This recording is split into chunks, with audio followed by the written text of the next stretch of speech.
Namo Vishnupadaya Krishna Prishtaya Bhutale Srimati Bhakti Vedanta Swamini Namane Namaste Saraswati Deve Gauravani Pacharine Nirvisesa Sannivari Paschatya Satarine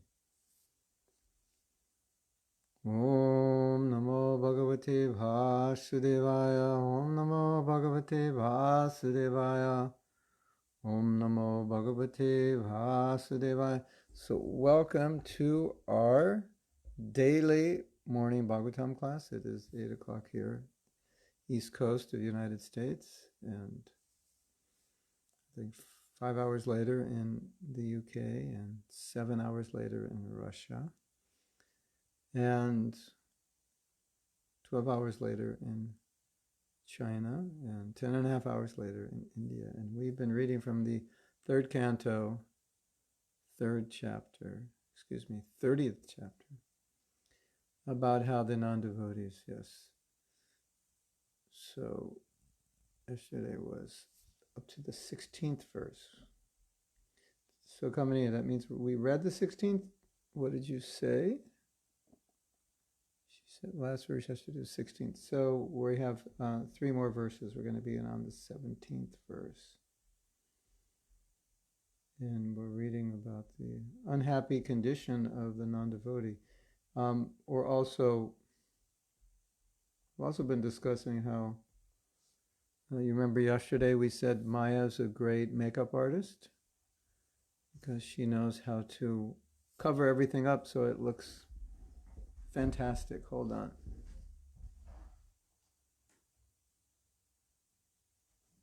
A little more light there.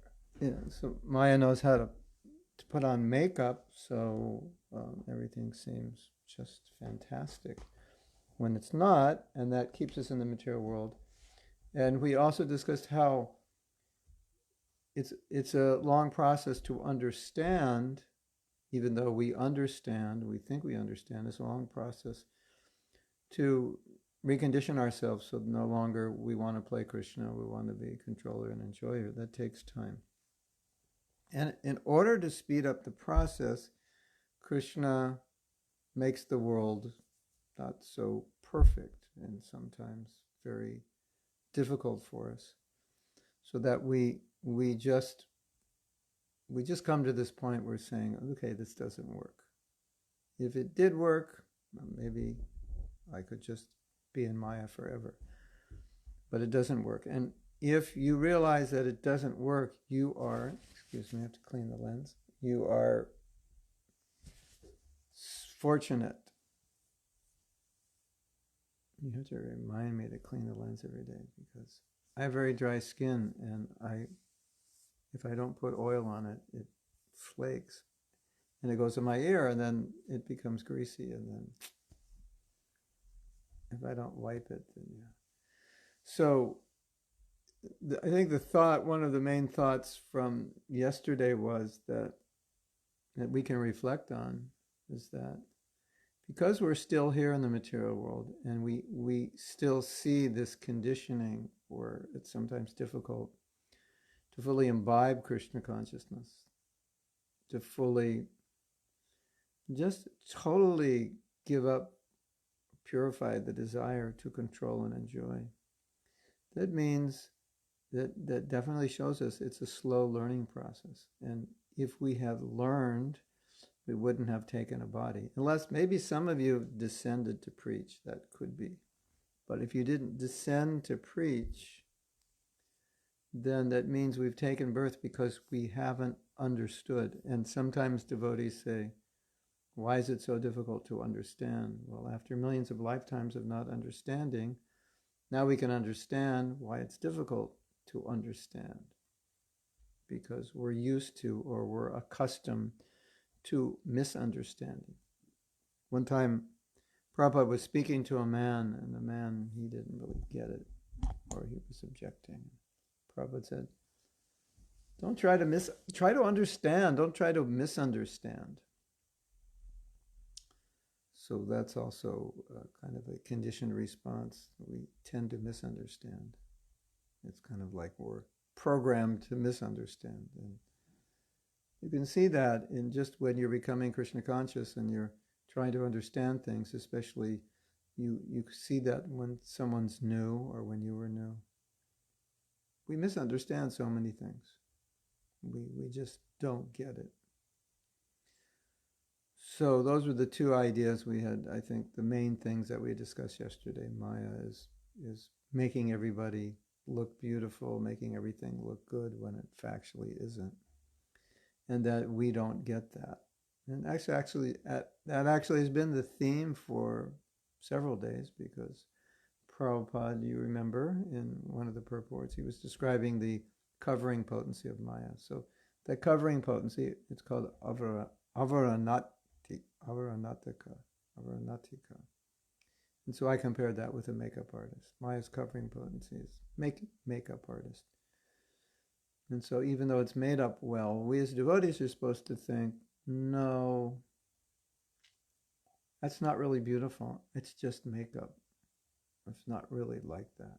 Or as you may know, there's a lot of products on the market that look really good and they're not expensive. And you know why they're not expensive? This may sound obvious, because they're cheap. Because they use cheap parts and they don't last. That's why they're not expensive. So Maya's a little bit like that. It looks sometimes like the real thing, and then you get it home and then you start to use it and you realize this doesn't work like the real thing. And now I understand why it was 1/10 of the price of the real thing. So Maya's a little bit like that. She makes it look like the real thing. You take it out of the package and it looks like the real thing, and you start putting it to use, and no, this doesn't work. And my godbrother once said something I really appreciate. He said that when what we expect for Maya will always be less, what we expect for material life, it will always end up being less than what we expected. And what we expect for spiritual life, it will always end up being more. And I think it's super important for us to impregnate that in our head, that our expectations for something outside of Krishna consciousness that can give us something that we're looking for, fulfill the need or make us happy, that expectation is never fulfilled to the degree or in the way we think it would be or could be or we'd like it to be.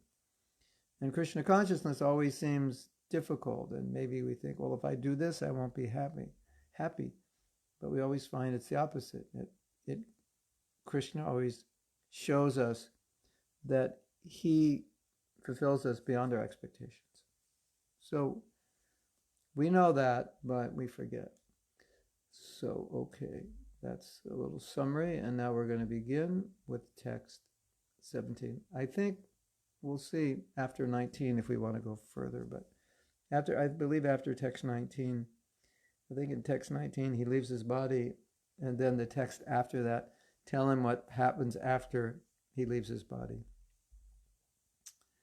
And I don't really think that's relevant to our general topic. Relevant to some degree, but it's an elaborate description of how he suffers before he gets his next birth. If you want to read it, you can continue reading on your own, but I think we'll stop at that point when he leaves his body, and then we'll go back to reading other quotes that I've collected in general about leaving the body. So this is text 17, third canto, chapter 30. Shayana parishochadbhi parivitaha shwabandhuvihi vajjamanopi nabrute kalapasha vasham gataha. Let me read the verse before, because this verse is referring to the last verse. So this is verse 16. In that diseased condition, one eyes bulge due to the presence of air from within, and his glands become congested with mucus. He has difficulty breathing, and upon exhaling and inhaling, he produces a sound like gura gura, a rattling within the throat. I don't think we read that yesterday. Those are describing what's happening before death. And then text 17. In this way, he comes under the clutches of death and lies down, surrounded by lamenting friends and relatives. And although he wants to speak with them, he no longer can because he is under the control of time. Often when you leave your body, you shut down. And as I was told, you can hear, but you can't speak. You know what's going on, but you can't speak. I don't exactly know what's going on, but it looks like, kind of like you're comatose, but they say that that person is aware, they just can't express it anymore. So the body's shutting down and soul is getting ready to go, and that's what happens. Maybe not all the time, I'm not an expert. Maybe some of you know, but at least that's what often happens. That happened to my father. Purport. For formality's sake, when a man is lying on his deathbed, his relatives come to him, and sometimes they cry very loudly, addressing the dying man, "Oh, my father, oh, my friend, oh, my husband." In that pitiable condition, the dying man wants to speak with them and instruct them of his desires. But because he is fully under the control of the time factor, death, he cannot express himself. And that causes him inconceivable pain, you could imagine. If he can hear, but he can't express himself, how painful that is. He is already in a painful condition because of disease, and his glands and throat are choked up with mucus. He is already in a very difficult position, and when he is addressed by his relatives in that way, his grief increases. Now, I think what's interesting here, you remember before we read this section, we read many things Prabhupada said about leaving his body, about how it's easy for a devotee to leave their body, how Krishna takes care of them, Krishna remembers them, how in just one moment they die, they go back to Godhead. And there were so many other things that Prabhupada said about, and it made it seem, at least from what I remember, it made it seem that for us, leaving the body will not be difficult. It will actually even be amazing when it happens. And here, in contrast, we're learning about how an ordinary person leaves their body in great pain. And I'm sure we can't say this happens 100% of the time to everyone, that they die exactly in this way, because there's so many ways they can die. But this is obviously a generalization of a man who is attached and a man who's going through a normal process where body is breaking down, and that he's now not able to communicate, and this is causing him pain because he's leaving his body, causing him pain because the body is breaking down, and causing him pain because he can't communicate. So it's very pitiable. That's Prabhupada says here in this or the last verse. Pitiable condition. Yeah. So let's read text 18. Evam kutamba bharane ya pritatma jitendriyaha mriyate rudatam shanam uruvedan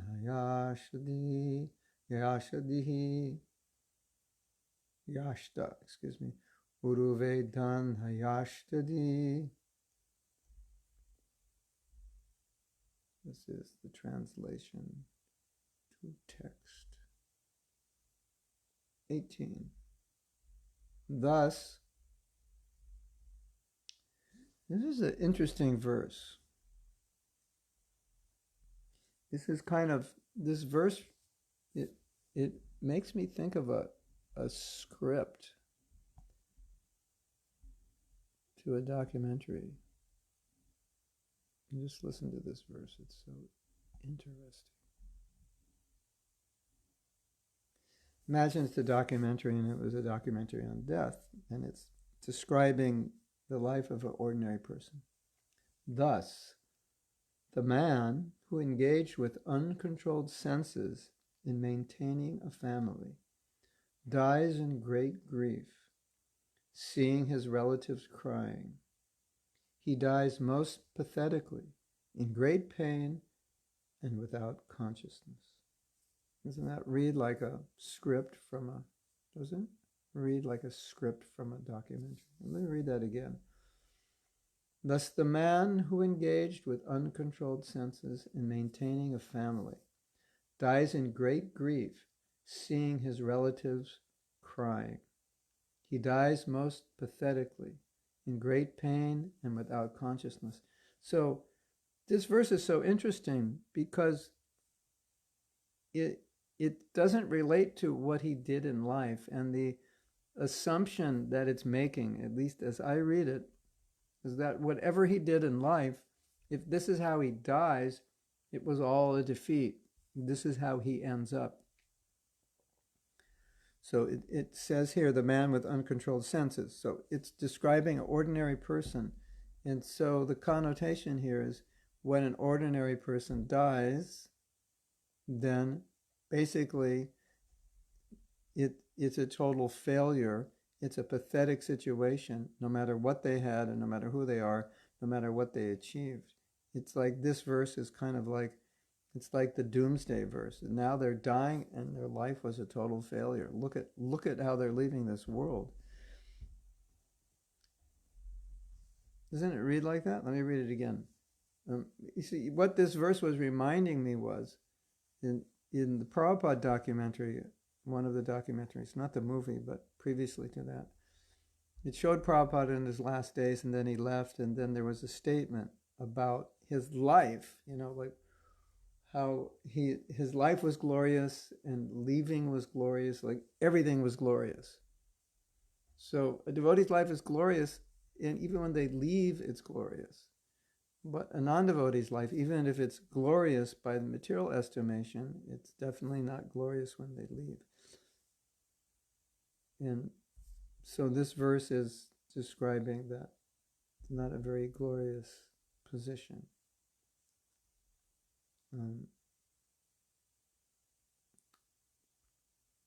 Yeah.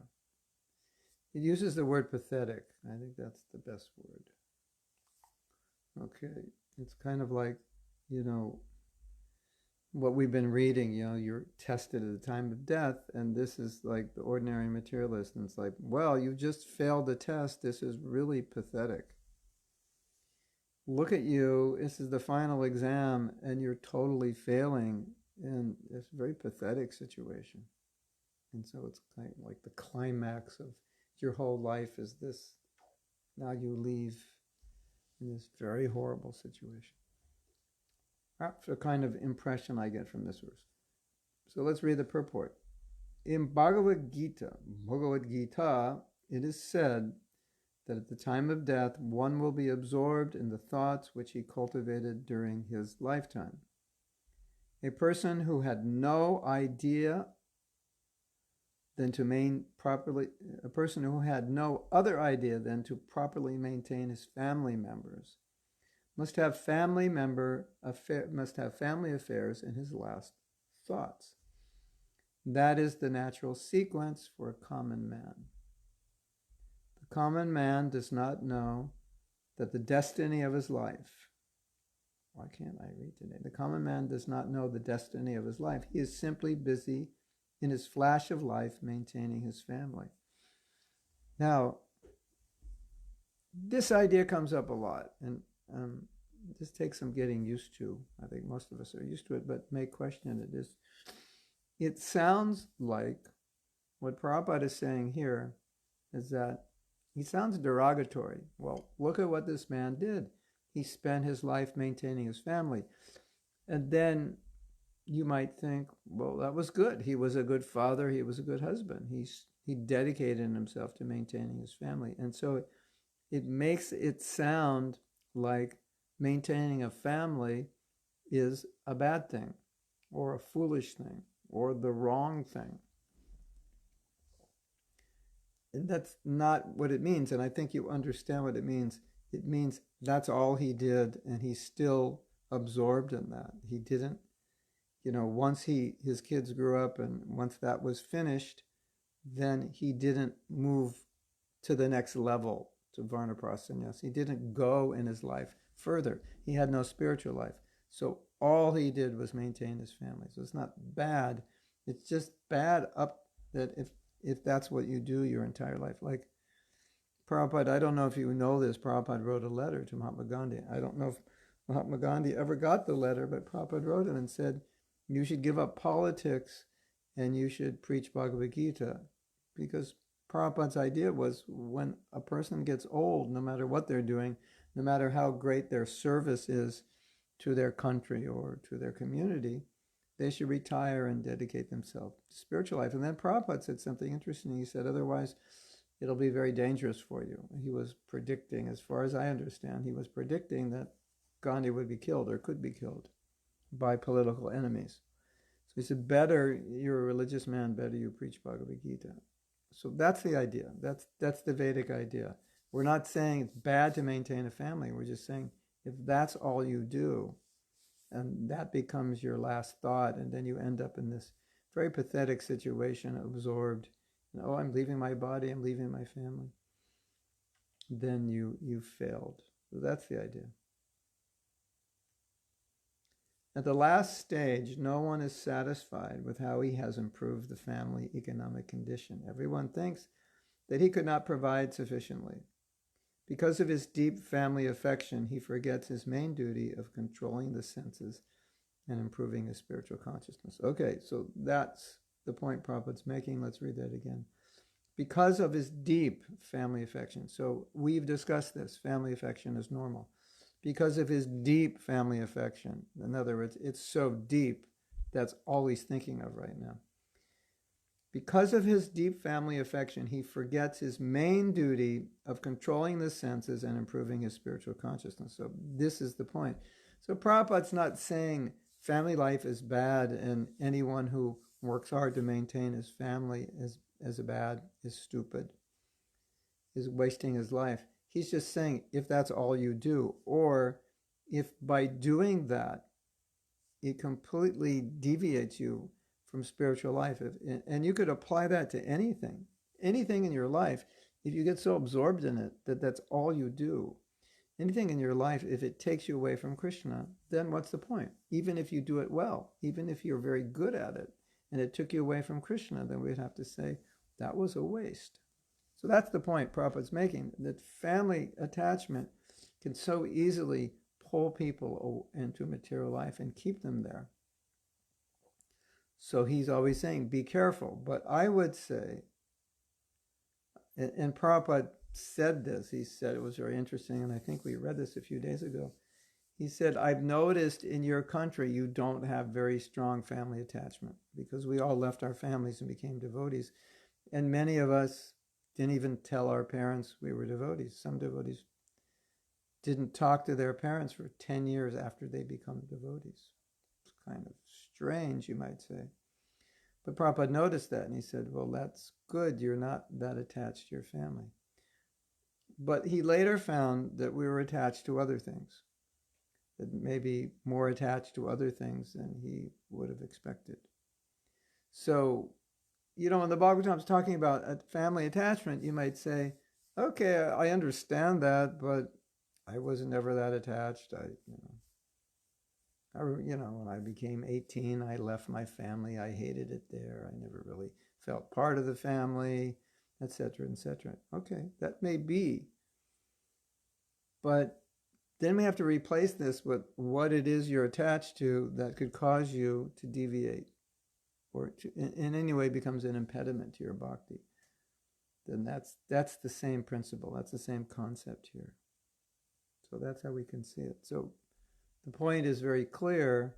Okay, you're very good, very responsible, very this or that. And the result of being very good, very responsible in a particular area is that you have totally given up your spiritual life and now you're dying and you're completely absorbed in thoughts of that, whatever that is. Whatever, you're a songwriter and you're dying, oh, but I could have written another song, a film producer. But I had this idea to make another film, a lawyer, but I wanted to sue this guy. I wanted to win this case.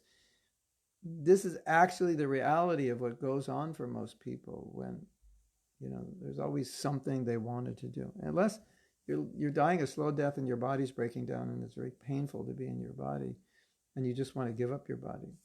But for most people, there's always something going on that makes it hard to give up the body, and we're so used to the body and we're leaving it. This is our security. This is all we know, and we think we're actually dying when we're not. So it's a really difficult situation.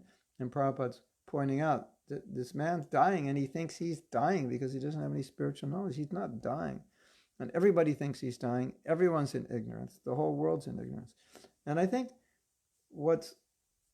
it's so amazing when you look at this, because you see even intelligent people who understand or maybe more conscious, doesn't mean that they understand this. It doesn't mean they can deal with this. This is classic material consciousness. So even though you may be in tune and spiritual and ecological and so forth and into yoga, this is like, this is serious. This is usually where most people are at, isn't it? Shravani is saying, what if we think of service when we're dying? That's nice. Maybe Krishna will give you more opportunity to do that service. Krishna Karshani says, I'm wondering who will reach better destiny, a person who is more dutiful or a devotee who is not a good person, is nasty for others, not doing their life duties. Sometimes it seems that some non-devotees live better lives than devotees, meaning they have better qualities. They might. The simple answer, well, maybe there's not a simple answer, but if you're just defining it materially and spiritually, then obviously anyone who's done something spiritual is going to have a better result than someone who hasn't. And so you might say, well, that person has created good karma. So and that may be true. So they have good karma, but spiritually they're lacking. And if a devotee offends another devotee, yeah, that could be very destructive. But the idea is that they've done some devotional service. And so it always ends up being better. It's not a rationalization for not being as good as you can be, but the fact that you do devotional service obviously has eternal benefit, whereas being good only has temporary material benefit. So, as Prabhupada said, being good materially is like so many zeros, and Krishna is the one. So you could say, if you want to use that analogy, you could say maybe some non-devotees have more zeros than devotees. But it doesn't help them because there's no one in front of it. And, they may have 10 zeros, and you may say, but this devotee here, he does so many bad things, and he doesn't deal well with other devotees, and he's not honest. So maybe he's only got, but he comes every Sunday and he cleans the toilets. Okay, so he's got 1 0, but he's got a 1 in front of that 0. It's Krishna's toilet. So that's the reality. So I don't want to minimize the good qualities of non-devotees. I don't want to minimize the fact that sometimes as devotees we may not act the way we should. I just wanted to maximize the fact that we have a 1. Of course, at least you have to have 1 0 after the 1. Well, even 1 is 1, but more zeros the better. So that's the way we understand it. Sadhyarupa asks, what do we think of service? It's Sadhyarupa? Yeah, what do we think of service when we're dying? Sadhyarupa, what I have to tell you is, you better finish all the service you have for me, otherwise you're going to be thinking of it when you die. You're going to have to come back and finish it. So you better get on it and finish it now. And then she'll say, but Guru Maharaj, you'll always give me more service. Yeah, that may be true. But anyway, at least finish what you have now. So there was a devotee, and he had made a mistake, a managerial mistake, and it caused a problem in a temple. And the temple suffered, and one of my godbrothers said, he'll have to come back. And one of my godbrothers, he did everything he could to resolve that problem. And he said, I don't want to have to come back in my next life to fix this problem, because he was also part of the problem. To fix the problem that I was involved with, I feel it's my duty to solve it. But the other devotee who created the problem, he went away from Krishna consciousness. And he said, I don't know what his authority was, maybe it was a sentiment or maybe there was Shastra, he said he'll have to come back in his next life to pay for this mistake he made and resolve it. Maybe he'll become the temple president of that temple again, who knows. But, so that's just a side point to your question. That,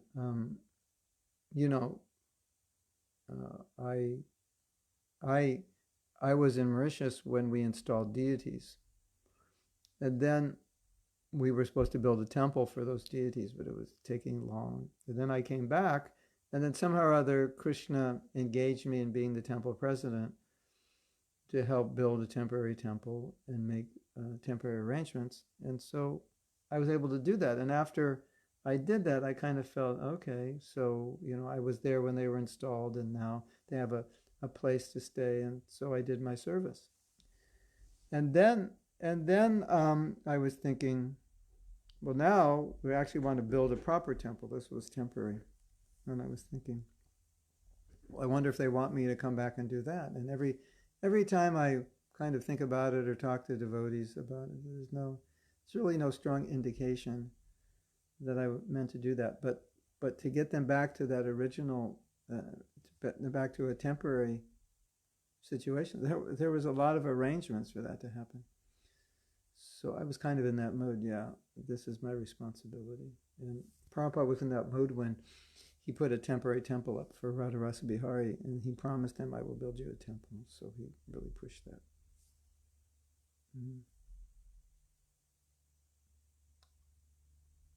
So that's a thought. Maybe you'll have to come back and clean up the mess you made. So better not make the mess in the first place. Okay, so we're going to continue reading. Sometimes a dying man entrusts the family affairs to either his son or some relative, saying, quote, I am going, please look after the family, unquote. He does not know where he is going, but even at the time of death, he is anxious about how his family will be maintained. Sometimes it is seen that a dying man requests the physician to increase his life, at least for a few years, so that the family maintenance plan, which he has begun, can be completed.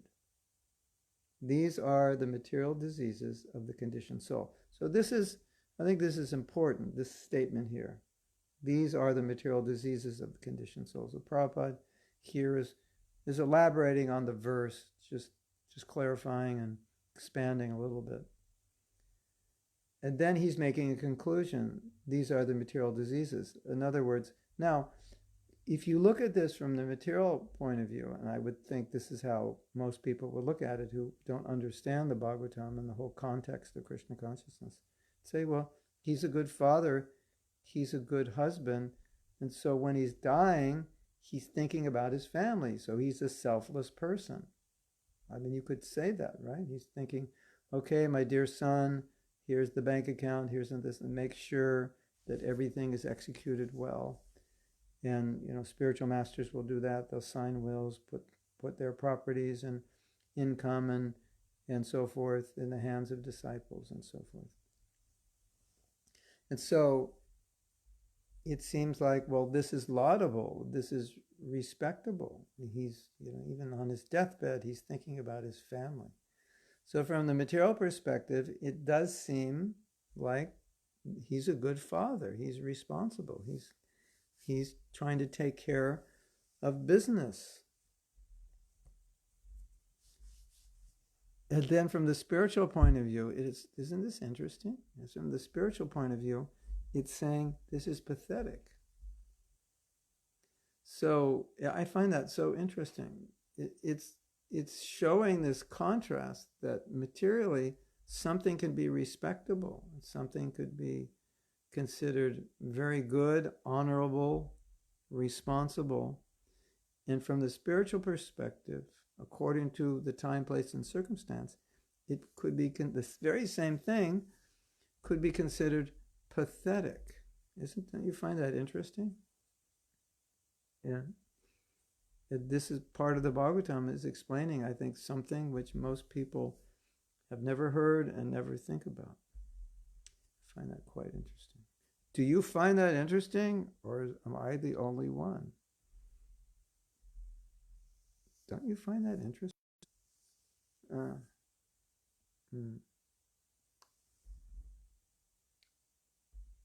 Paran says, Para Ananda says, my mother told me how my grandmother left the body and asked for a sewing needle before she died. Grandma was a dressmaker. Okay, so we have real life examples. What do I mean, think of your life today. Think of what you have to do today. Think of the things, the projects you want to finish, and so on and so forth. And then, if something happened where you were starting to leave, you would have to be able to give that all up. And I think as devotees, generally, we're able to do that. Some of us will be easier, some of us it'll be more difficult. But for a non-devotee, there's no preparation for this. Like, what consciousness am I supposed to be in when I'm dying? There's no preparation. There's no thought. And even if they detach, which eventually many will do if they're given enough warning, because it's the only way to remain sane. But there's no, as you know, there's no thought of the future. So they're not really prepared. So, Toshan or Jugala says, one of the worst things we can do is taking our own lives. It's not taking care of our health, not neglecting our body, eating unhealthy. What can make you leave your body faster? Yeah, that's true. Considered long-term suicide. Yeah, junk food is a form of suicide. The body does not belong to us, so we have to take care of the body. It's not, you can't say, I don't care. It's not yours to not care. You have to care. It's a machine used in Krishna service. You have to take care of it. Your mind and your body have to take care.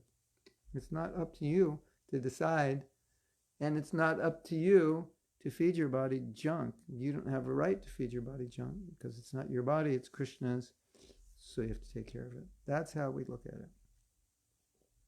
And then we also, if we look at it that way, then when we leave our body and we think, okay, Krishna, it's time, Krishna wants me to get out of this body. That's a more detached way. Everything is for Krishna's pleasure. So if you're eating for Krishna's pleasure, we say, okay, you should offer your food. But at the same time, if you're eating for Krishna's pleasure, then you should eat healthy. Because if it's for his pleasure, that means you have to maintain your body. Correct? Yes? Does that make sense?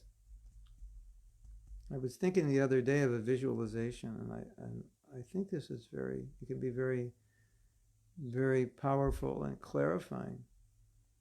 You ever seen pictures of a man in a spacesuit? Or now we're seeing the hospital staffs in high coronavirus areas wearing suits, like covered head to toe. And they look kind of like spacesuits. Or you see someone going skin diving and they're covered head to toe in a wetsuit, diving suit, and tank on their back and so forth. So I was thinking of this analogy that we as the soul, we put on a suit, just like a diving suit or a space suit or a fireman suit. And then what happens? We forget that we are in the suit and we identify with the suit. So, all I can say is, ladies and gentlemen, boys and girls, all I can say is one of the thoughts that always helps me appreciate Prabhupada is that he has given us the knowledge with which to deal with anything. And so we can never say we are not prepared. We can never say, I don't know how to deal with this. Because Prabhupada has prepared us to deal with everything. And most importantly, he's prepared us to deal with death, which is probably the most difficult thing for most people. And he's prepared us to deal with that. We are so fortunate. Just it's like you get a product and it does 100 things. But sometimes it does one thing that's so amazing that you say, just this one thing that this product does, it's worth the money I spent on it. And sometimes I think this one thing that Prabhupada has taught us how to die, that's worth, everything he's given us. That's like so valuable, isn't it? And you go out on the street with your microphone and interview people, maybe after the coronavirus, and say, so, my dear sir, do you know how to die? Have you thought about that? What are your thoughts on dying? Have you given it much thought? Are you ready for it? Are you prepared? Do you know how to think and so forth? What do you think people are going to say? I never thought about that. Or they're going to say, I don't want to think about that. And Prabhupada has prepared us. We're so fortunate. Okay. Sometimes it is seen that a dying man requests the physician to increase his life at least for a few years so that the family maintenance plan which he has begun can be completed. These are the material diseases of the conditioned soul. He completely forgets his real engagement to become Krishna conscious and is always serious about planning to maintain his family, although he changes families one after another. This is also interesting. Here's this family I'm maintaining. Oh, what happened to the last family? What about the one before? And what about the new family you're going to? And so when you have that perspective, obviously there's some detachment. So I think the next verse, he leaves his body. So we will read the next verse. And I think Kamini has put that verse up. You're going to have to go back up a bit. Mm-hmm. Go back up, it's going to be 19. Yes, it starts Yama. Yama Dutao. You've heard of the Yama Dutas? Well, Dutao means two. Yama Duta is one, Yama Dutao is two. And yeah, I think we're going to do the word meanings. It's really nice to know Sanskrit. It helps you get in the verse if you're inclined to learn Sanskrit. You can, maybe now's a good time and you're sitting home, you have some time. It helps you get into the verse. Yama dutao tada praptao bimao. You see this au, it's ending because it's plural. It's two of them. So dutao becomes prap, instead of yama duta, tada prapti or prapta, it becomes yamadutao tada praptao. So it's plural. As far as I know Sanskrit, I'm not so great. Bumao, sarabak, she kashanao, the au ending keeps coming up. Sadrishtva trashta ridaya, sakrin mutram vimuchanti. So let's do the word meanings and it'll help us appreciate the verse a little more. So Yamadutao, as I said, means two messengers, and Tada means at that time, and we understand now that time means the time he's leaving the body, and Praptao in this context means they, at the time he's leaving the body, then the Yamadutas were given a voicemail, and then they came. It's interesting, the way the universe is arranged. He's leaving his body and the Yamadutas show up like they know, and there's enough of them. And you might think, well, how do they do that? Yeah, keep thinking. They don't have computers and they're able to do it. They don't need computers. Computers are for like people on the earth. but they don't need them. So they know. It's not like you're thinking, well, maybe when I die, the Yamadutas will be busy across the street and they won't have time for me. Or maybe, if I learn some technology, I could kind of bewilder them so they won't know where to find me. It's not like that. So, Bimao means terrible. Surabhasa, full of wrath. So, wow, Yamadutas are angry. Ikshanao means their eyes. Sahi drishva sing. So seeing how angry they were. That looks like seeing their terrible eyes or terrible faces. Drashta, he was frightened, Hridaya, his heart. And Sakrit, stool.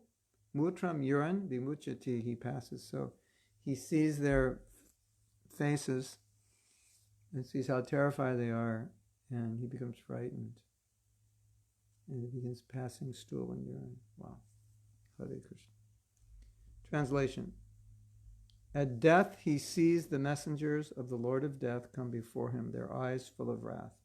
And in great fear he passes stool and urine. Not a happy ending. Purport. There are two kinds of transmigration of a living entity after passing away from the present body. One kind of transmigration is to go to the controller of sinful activities, who is known as Yamaraja, and the other is to go to the higher planets, up to Vaikuntha. Here Lord Kapila Dev describes how persons engaged in activities of sense gratification to maintain a family are treated by the messengers of Yamaraj, called Yamadutas. So if you're going up, whether it's to higher planets or back to Godhead, you're not engaging with the Yamadutas. It's when you're going down, that's where they deal with you. At the time of death, the Yamadutas become the custodians of those persons who have strongly gratified their senses. So very sinful people. People who don't follow Scripture. And the problem in Kali Yuga is that very few people follow Scripture. The other problem is the ones who think they follow Scripture mostly don't. And another problem, they use Scripture to rationalize their sin, which is even worse. So, in Kali Yuga, the Yamadutas, they're really busy. In Sat Yuga, I think they were on vacation pretty much. Everybody was pure Sattvic going up. So the Yamadutas, they didn't have anything to do, at least not in terms of punishing. Now in Kali Yuga, they're super busy because this is the plight of the average person.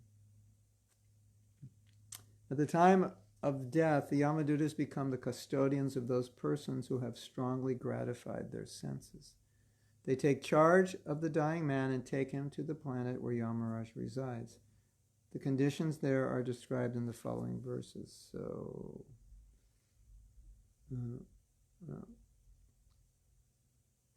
okay. We'll read the next verse. I just don't want to get nitty-gritty because it starts describing their activities and the various punishments. And I don't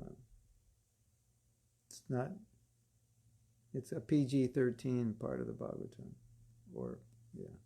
So let's go. Kamini, let's go to verse 20 in our effort to read a little more. And I think this will be the last one. I'll just check the verses.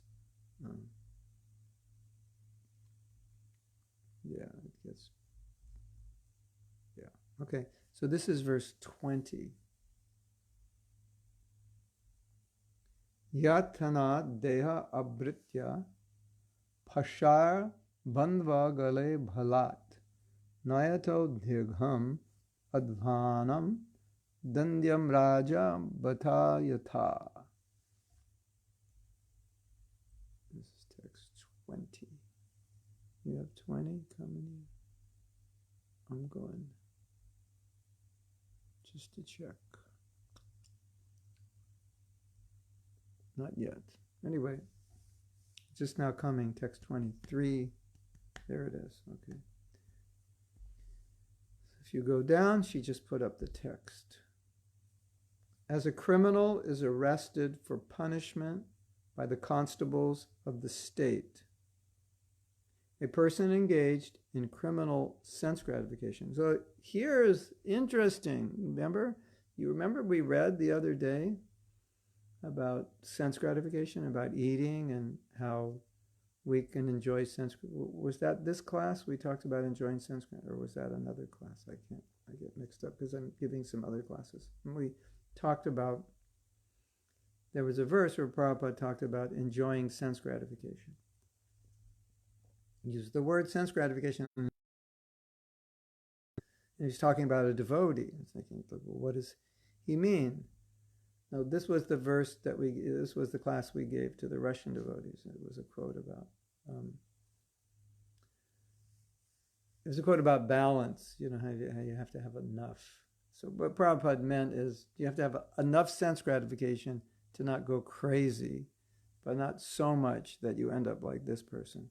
So Prabhupada uses the word here. The verse uses the word dandyam. Dandyam means chastisement. Here, dandyam means criminal. And so Prabhupada translates it as criminal sense gratification. So this is an interesting term. We can just look at this for a moment. You have sense gratification and you have criminal sense gratification. Sense gratification, when we say sense gratification, there's the connotation of sin. But sense gratification is not always sinful. Getting married is a kind of sense gratification. Having children, even if you do it religiously, is a kind of sense gratification. Eating, if you eat prasadam, in Prabhupada's terminology, you gave the Russian, recorded. I asked Radhapriya to put that class up on Facebook. I gave her the link. So Radhapriya, have you done that yet? Maybe she did and you didn't see it. Or Radhapriya, can you put it up again, or can you put it here, if you're here? And is Radhapriya here? If she is, then she can put it up.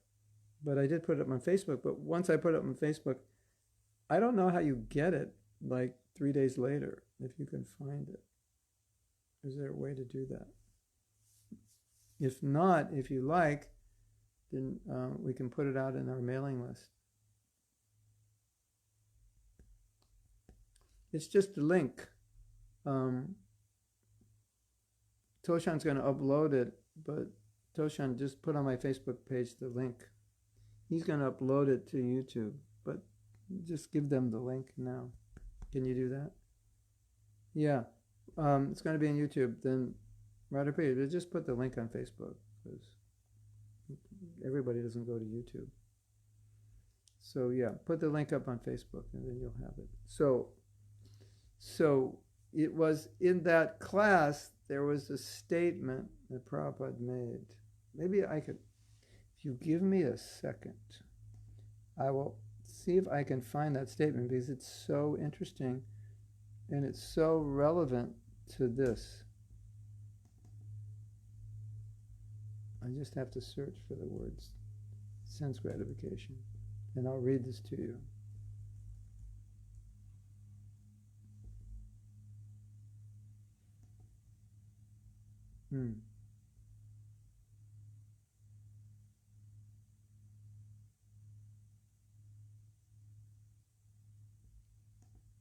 Whoops, I don't know. Hold on.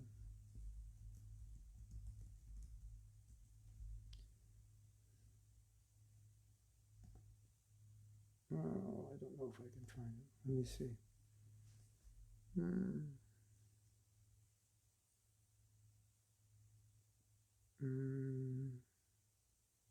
Nope. I don't see it.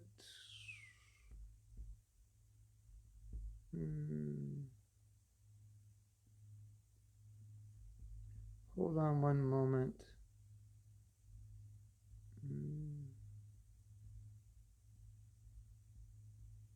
Oh yeah, here it is. Oh, this is so interesting. Oh, so Nadia put up the link if you want it for that class. This is so interesting. So preparing this class, he wanted a class on balance, particularly in Grihastha life. And I thought, well, we shouldn't just talk about Grihastha life. We should talk about life in general, because balance is required everywhere. So I began doing some search, and I found the Gita verse, which is, I found it, the Gita verse about balance. This is like the seminal verse about balance in our Shastras. Don't eat too much, don't eat too little. So you might say, okay, we know that verse. What's the big thing? We understand that. But I found a different translation to that verse in the Chaitanya Charitamrita, in the Antya-lila, chapter 8, text 67 and 68. This is verse 16 and 17 of the 6th chapter of the Gita. Don't eat too much. Don't eat too little, sleep too much, sleep too little. And listen to this translation. Prabhupada has a slightly different translation. And this fits in exactly with what we're talking about. Things are getting exciting now. Are you getting excited? You're going to hear this? It's just exciting. We're talking about sense gratification. This must be exciting to you, right? You can actually, this is the verse that is going to authorize sense gratification. Listen carefully. This could be one of the most important verses you ever hear, right? Just like sometimes devotees or Indians may say, my favorite verse in the Gita, the verse Krishna tells Arjuna, do whatever you want. Yeah, that's my favorite verse. That's it. Is that the right link? Yeah. Okay, so here it is. This is Bhagavad Gita chapter 6, verses 16 and 17. But it's not the translation Prabhupada used in the Gita. It's a new translation found in Antya-lila 8, 67, 68. And I will read it. Lord Krishna said, "My dear Arjuna, one cannot perform mystic yoga if he eats more than necessary, or needlessly fasts, sleeps and dreams too much, or does not sleep enough." Here is the sentence. One should eat and enjoy his senses as much as necessary. And one should properly endeavor to execute his duties, and one should regulate his sleep and wakefulness. Thus one can become freed from material pains by executing mystic yoga. So I'm going to read that one sentence again. One should eat and enjoy his senses as much as necessary. So, what were we just saying? We were saying, Prabhupada saying criminal sense gratification. Here, Prabhupada saying, eat and enjoy your senses as much as necessary. Don't do anything sinful, number one, but enjoy your senses. What does Prabhupada mean by enjoy your senses? Well, you have a body, so you need some eating, you need some sleeping, you need some sex, your body needs some things, but don't do it in a criminal way. Regulate your sex, offer your food to Krishna. Don't engage in sinful or tamasic activities to satisfy your body. Satisfy it in a way which, in this verse ends, you become free from material pains. So, I just thought that was interesting, that we can eat and enjoy. So, the conclusion of today's class, everyone, if you want to summarize it, is eat and enjoy your senses. That's the conclusion. Well, not entirely. As much as necessary. And the implication or the in between the line statement is not criminal sense gratification. Just what did Prabhupada say? Required to keep body and soul together. Enjoy your senses enough to keep body and soul together. Yeah. So now, Kamaniya put up the verse. So now you can copy that if you want, and you can go look for it. And there you go. You can enjoy your senses. In a way that enjoying your senses helps you in Krishna consciousness, not in a way that it takes you away from Krishna consciousness. That's the point. So sense gratification, when Prabhupada says sense gratification, he generally means enough gratification to keep the mind peaceful and enough so the body can function. So sense gratification is not a problem. It's criminal sense gratification. That's a problem. It's excessive sense gratification. That's a problem. And according to this verse, not enough sense gratification is also a problem. Because if you don't get enough sense gratification, one day you're going to go out and destroy the universe because you'll go crazy. You deprive yourself. So we say sense gratification is bad, but not enough sense gratification is also bad because it'll drive you crazy unless you are on that level of Krishna consciousness where you can live without that kind of sense gratification. Right? Okay, so we're going to go back to reading, excuse me, so we're going to go back, to reading, yeah.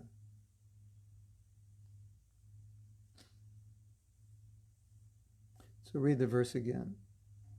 As a criminal is arrested for punishment by the constables of the state, a person engaged in criminal sense gratification is similarly arrested by the Yamadutas, who bind him by the neck with strong rope and cover his subtle body so that he may undergo severe punishment. So yeah, 0 point. Not too much, not too little. So we mentioned this other point, which is important for us. We just read in the other verse that it's not that everyone has to deal with the Yamadutas. It's sinful people have to deal with it. And that's why they came for a Jamil, and that's why they were so bewildered when the Vishnudutas said, no, keep your hands off him. And they said, what are you talking about? He committed every sin in the book. Look what he did. A, B, C, D. They went down, 108 sins or whatever. And they said, no, but he said, Hari, he chanted, Narayana, Narayana, come here. Narayana, go there. Narayana, bring me this. Narayana, do that. He chanted Narayana. Wow. And so he was supposed to go with the Yamadutas. The Yamadutas had an appointment with him. It was in the book. They came right on time. And they told the Vishnudutas, like, what are you doing? Get out of the way. He's coming with us. Coming to take you away. Yeah. So this is an important point. Sense gratification is required. It should not be sinful. Those who engage in sinful activities have to deal with the Yamadutas to be rectified. Those who engage in even you can engage in sense gratification. You just have to do it according to Shastra. That's the whole thing. And that's why Krishna consciousness is so important. And that's why Prabhupada was sometimes so, what's the word? Urgent. He was like urgently preaching. He said, because people, they don't know that their sense gratification is sinful. They don't realize it. So, in a sense, Prabhupada's message is, okay, I just want to teach you how to have sense gratification that's not sinful. Sense gratification is not bad in and of itself. It's sinful sense gratification that's bad, but you don't know the difference because you don't have Shastra. And you have these crazy religions and you rationalize all kinds of sense gratification as not being sinful. You don't believe in karma. You don't believe in Yamadutas. You don't believe in the Vedas. And so Prabhupada sees this situation. He thinks, this is so sad. This is so unfortunate. Like you look at your family and you look at what they're doing and you love them and you see that they have no idea that what is sinful and what isn't, what is good and what is bad. The Beatles. Yeah, the Beatles again. So Prabhupada's coming to America and he's saying, it's just a beautiful country. It's very clean, the people are beautiful, very wealthy, beautiful roads, beautiful buildings, and they have no idea how to act properly. So Prabhupada's saying, books, distribute books, so people can understand. Okay, you want to be happy, you want to enjoy it. This is how to do it, and this is how not to do it. And if you do it this way, gradually you go up. And if you do it this way, not even gradually you'll go down, you'll directly go down. So that's the same mood that we as preachers are supposed to have. We're thinking, these people are nice people. They're in it. Most people are, Prabhupada said, and we see this, most people are innocent. They just don't know. And a lot of people, even though innocent, They're very strange ideas because they don't understand how karma works. And sometimes they just imagine, no, it couldn't be this way. It couldn't be that way. It must be like, God wouldn't do this or, no, but we don't want to guess. It's like you're buying a car and you don't test drive it. Well, it looks good. It must be okay. No, try it. Get a mechanic, test it out. You want to make sure what you know is actually true, not just your imagination or your sentiment. Well, I feel that, God would be this. And I feel that if you do this, it's okay. Don't feel it, know it. That's the point. So okay. Yes. Okay. I'm going to wait to read the purport because we have some comments here.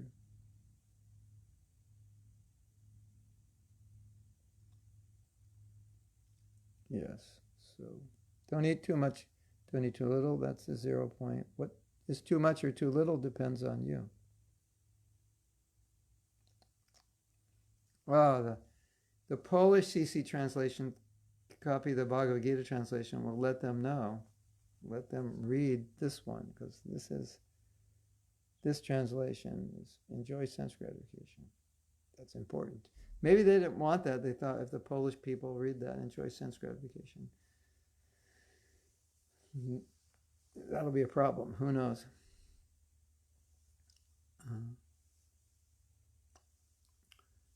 So Nitai says, I can use this verse to preach that spiritual life is not suffering because most people think, oh, spiritual life is boring, it's bad.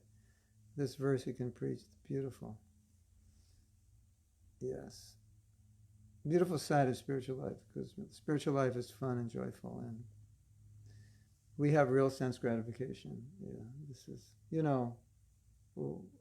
when I moved to Mayapur, it was like 2010.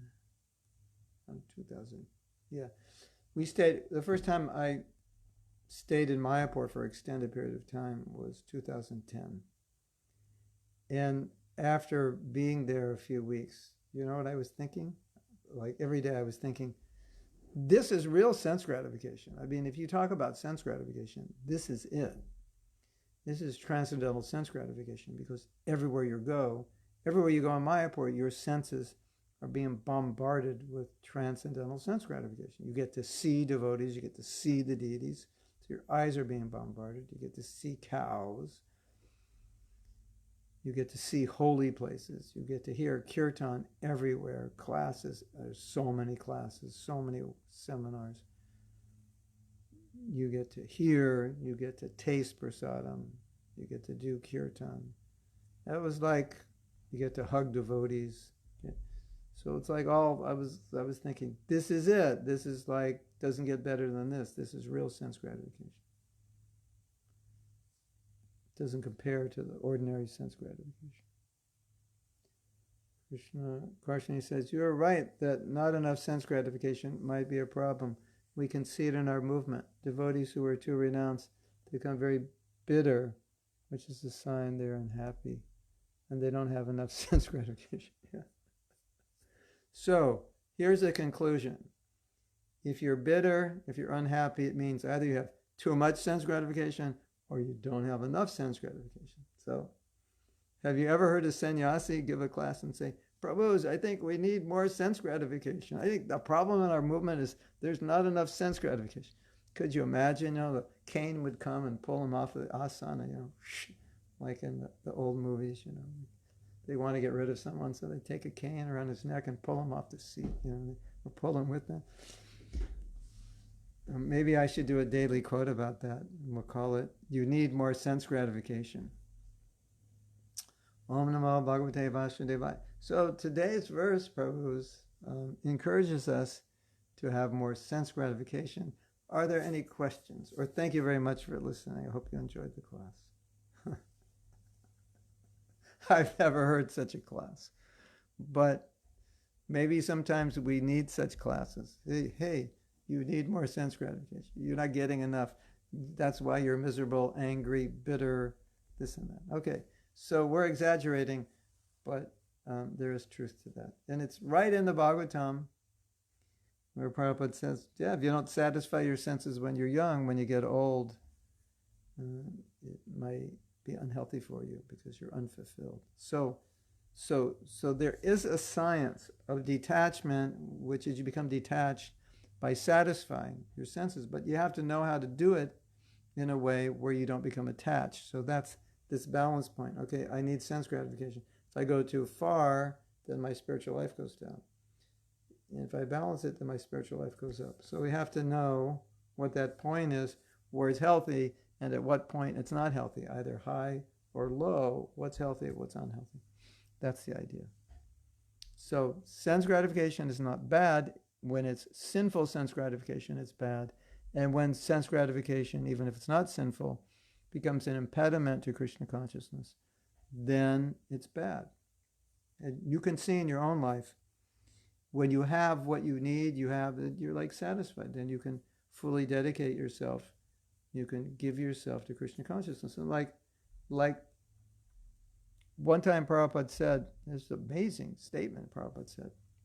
He said, sometimes a devotee is so busy, he doesn't have time to take care of himself, so Krishna takes care of him, Krishna provides. So you see that with so many preachers, that Krishna just gives them everything they need. So they have a nice place to stay, they have nice this, that, nice that, nice food, nice computer, nice shoes, they're comfortable.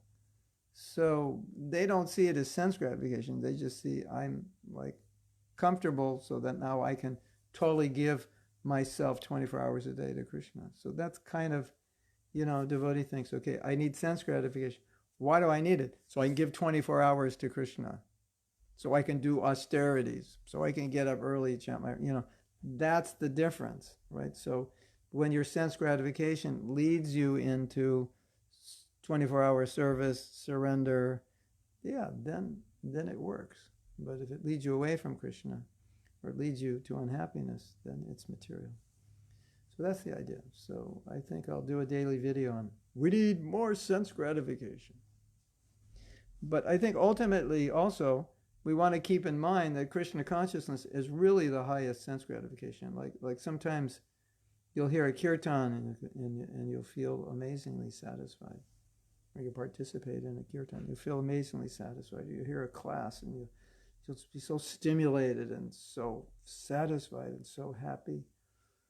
You'll take prasadam, you'll see devotees, and you just feel so gratified. So it's the ultimate sense gratification. And I always felt like sense gratification is a paradox because the senses can never be gratified. And sense gratification, therefore, could only take place in Krishna consciousness because that's the only thing that can satisfy the senses. So sense gratification, in a strict sense, doesn't exist because the senses will never be gratified permanently. But sense gratification only truly exists in Krishna consciousness because it's the only thing that can satisfy your senses.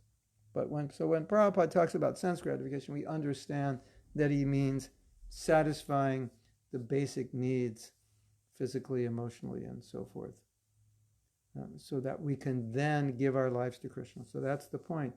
Get what you need, whatever your 0 point is, get what you need, whatever it is that you need for your service, to keep your body and mind comfortable.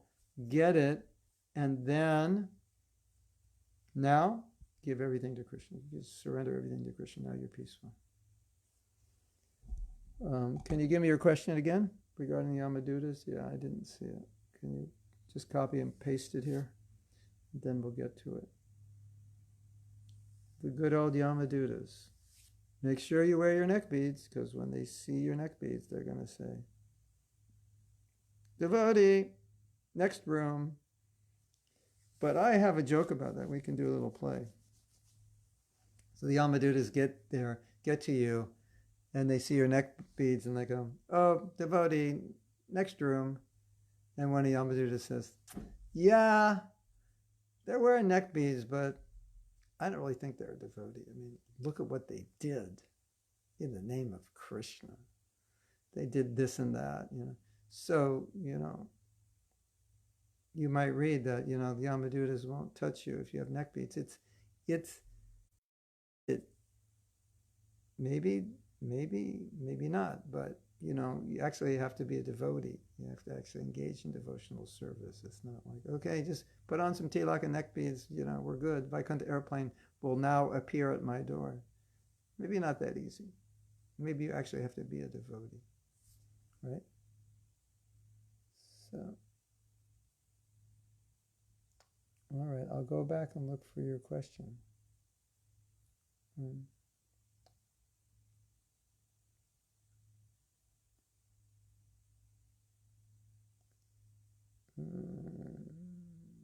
don't see your question.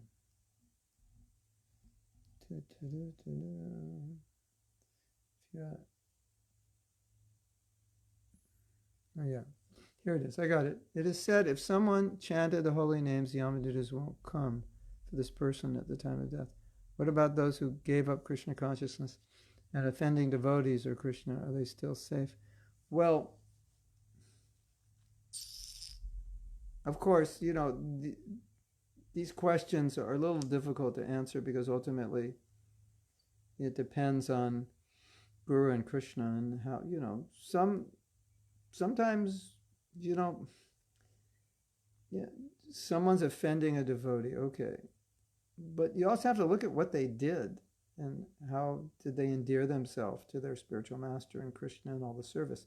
So you can't just look at it from one side. Oh, he offended devotees, is he forsaken?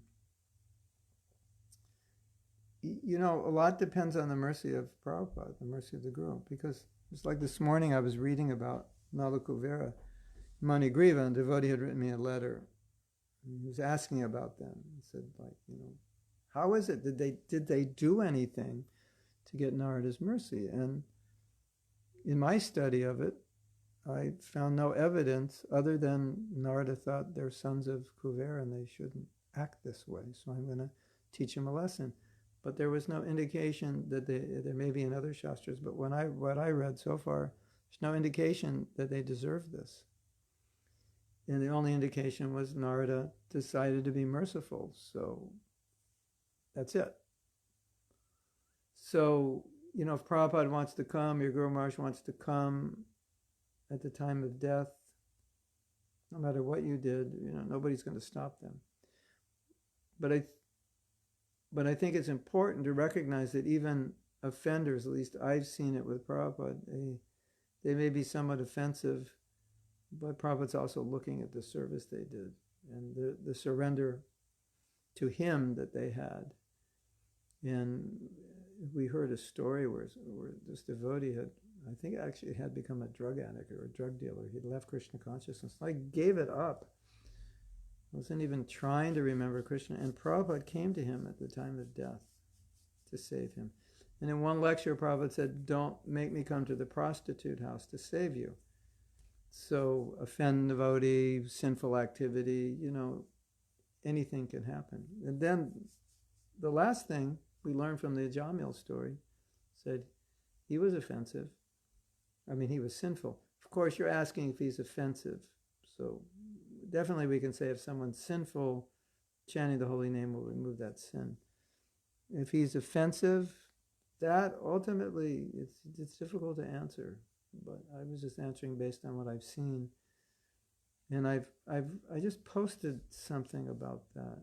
And not exactly, but I've spoken about this before, that someone might be offensive, but at the same time, they did amazing things for Prabhupada. And so he's got this connection or affection for them.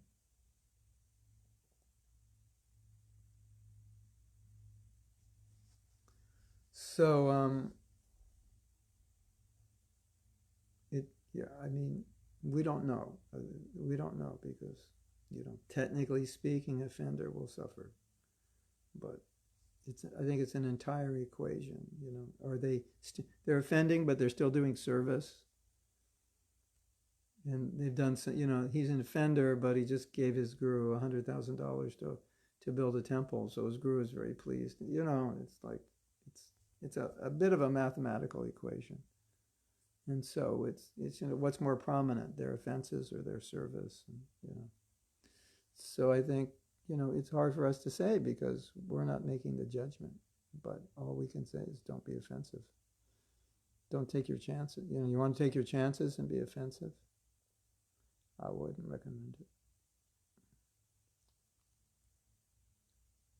Balancing complaining with appreciation. Yeah, I made the post called Balancing Complaining with Appreciation. That's correct. It relates to that.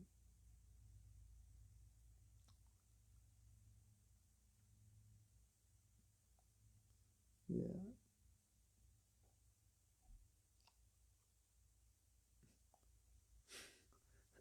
There's a story, a man put excrement on his body thinking the Yamadutas wouldn't come for him. Ah, Hare Krishna. Okay. Kamaniya.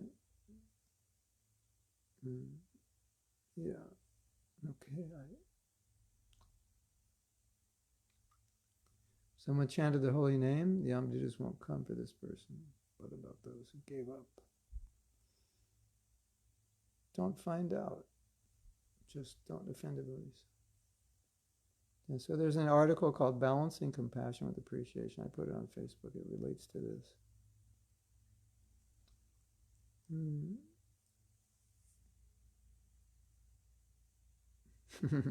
Mark was saying,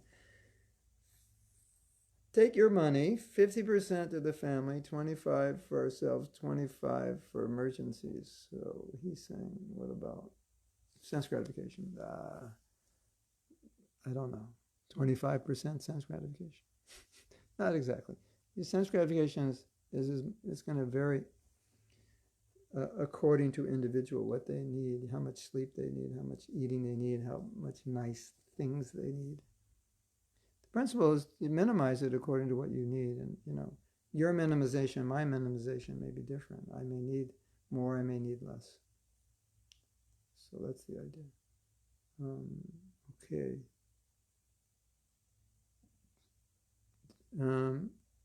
Krishna Karshan, he says, you said to avoid the visit of Yamadutas at the time of death, we really have to be a devotee. Sometimes someone may be externally devoted, not necessarily be really a devotee. Yeah, that could be there. The point is, and we've talked about this before, the point is, and this sounds funny, but I think some devotees, at least when I can tell, they think like this.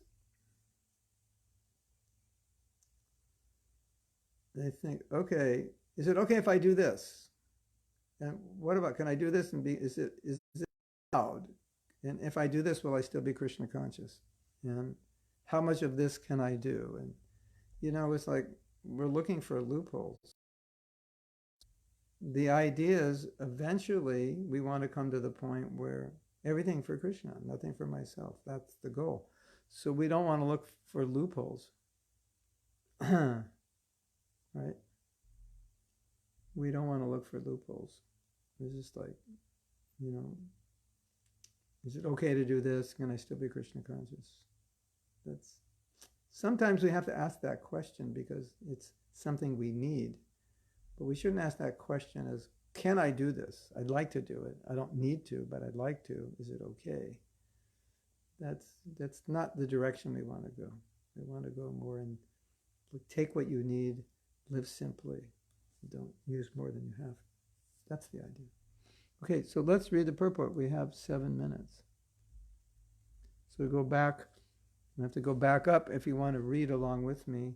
This is 3:30:20, and that was posted way back when. Up there somewhere. Purport. Every living entity is covered by a subtle and gross body.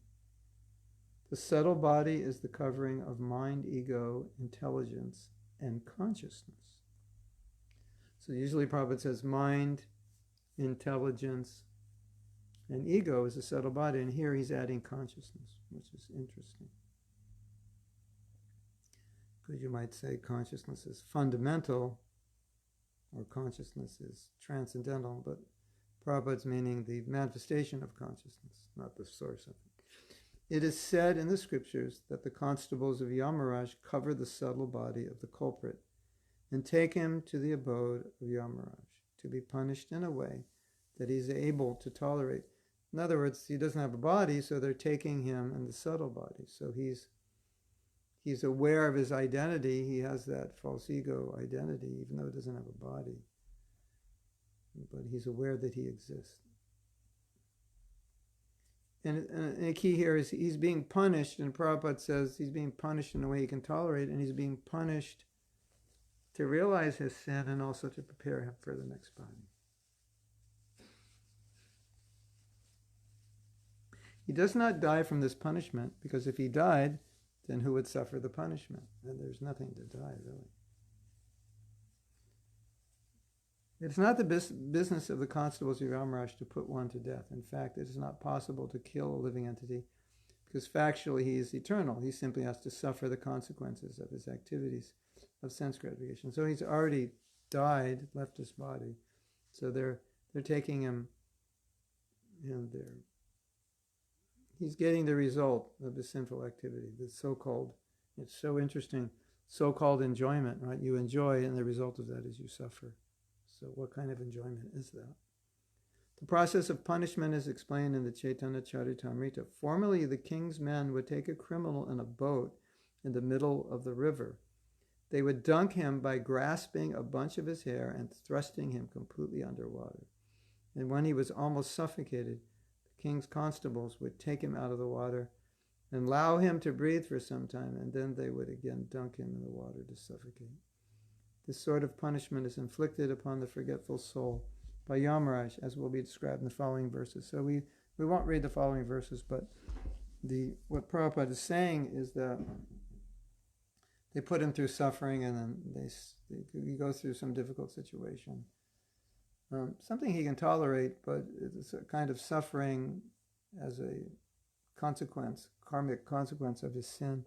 And then they give some relief and some more suffering, and then eventually he's prepared for his next body. And Prabhupada said specifically, if he's a sinful person who will become an animal in their next life, then they have to be prepared for that, to be willing to take that body, and through that suffering, it prepares them to be willing to end that suffering and go into that particular body. And they may they may have to undergo actions that animal undergoes, although they're in now what seems to be human. They may undergo those actions which prepare them now. That's the unfortunate reality. Now, someone may say, is that really true? Is that just allegory? Bhaktivinoda Thakur apparently said it's allegory. Prabhupada never said that, but we definitely see the reactions to sinful activities on this planet. So it's not difficult to believe there will be reactions afterwards. But if you're a devotee, you don't have to worry. So the conclusion is be a devotee and make others devotees, and let other people know that there is suffering in store for you if you're not a devotee. Even if you're a good person, you may not understand what good is. There's this verse in the Bhagavad Gita which kind of summarizes this idea. Yashastra vidim utsrija vartate kamakarta. Aprapyamam nivartante mrityu shamshara bhartmani. If you give up Shastra, then you're just going to act according to your own intellect and intuition, and if it feels good, do it. Basically, this verse of Bhagavad Gita, Yashastra vidim utsrija, I'm not sure where that is, maybe later, in the later chapters of the Gita.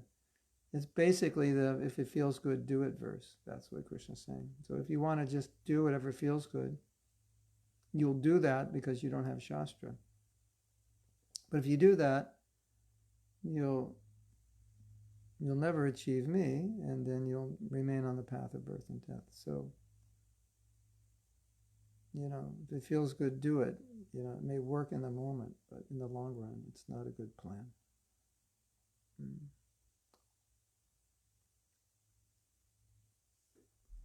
Yeah, well, you just you suffer, and then you get another body, and then, you live out the karma of that body.